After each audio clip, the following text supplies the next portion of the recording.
بسم الله الرحمن الرحيم. اللهم صل على محمد وآل محمد. السلام عليك يا وارث آدم صفوة الله. السلام عليك يا وارث نوح نبي الله. السلام عليك يا وارث إبراهيم خليل الله. السلام عليك يا وارث موسى كليم الله. السلام عليك يا وارث عيسى روح الله. السلام عليك يا وارث محمد حبيب الله. السلام عليك يا وارث أمير المؤمنين عليه السلام. السلام عليك يا ابن محمد المصطفى. السلام عليك يا ابن علي المرتضى. السلام عليك يا ابن فاطمة الزهراء سيدة نساء العالمين. السلام عليك يا ابن خديجة الكبرى. السلام عليك يا ثار الله وابن ثاره والوتر الموتور. أشهد أنك قد أقمت الصلاة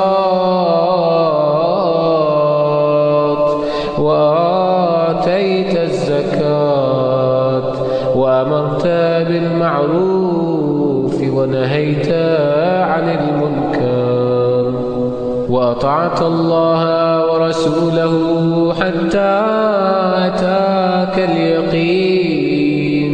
فلعن الله أمة قتلتك ولعن الله أمة ظلمتك ولعن الله أمة سمعت بذلك فرضيت به.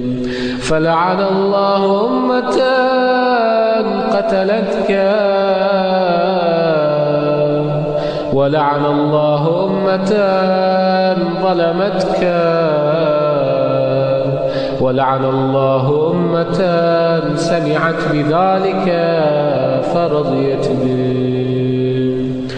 يا مولاي يا أبا عبد الله، أشهد أنك كنت نورا في الأصلاب الشامخة والأرحام المطهرة.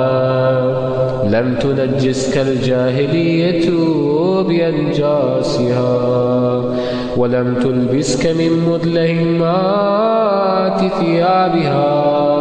وأشهد أنك من دعائم الدين وأركان المؤمنين. وأشهد أنك الإمام البر التقي الرضي الزكي الهادي المهدي. وأشهد أن الأئمة من ولدك كلمة التقوى وأعلام الهدى والعروة الوثقى والحجة على أهل الدنيا. وأشهد الله وملائكته وأنبياءه ورسله أني بكم مؤمن وبإيابكم موقن بشرائع ديني وخواتيم عملي. وقلبي لقلبكم سلم وأمري لأمركم متبع. صلوات الله عليكم وعلى أرواحكم وعلى أجسادكم وعلى أجسامكم وعلى شاهدكم وعلى غائبكم وعلى ظاهركم وعلى باطنكم. بأبي أنت وأمي يا ابن رسول الله. بأبي أنت وأمي يا أبا عبد الله. لقد عظمت الرزية وجلت المصيبة بك علينا وعلى جميع أهل السماوات والأرض، فلعن الله أمة أسرجت وألجمت وتهيأت لقتالك. يا مولاي يا أبا عبد الله، قصدت حرمك وأتيت إلى مشهدك، أسأل الله بالشأن الذي لك عنده وبالمحل الذي لك لديه أن يصلي على محمد وآل محمد، وأن يجعلني معكم في الدنيا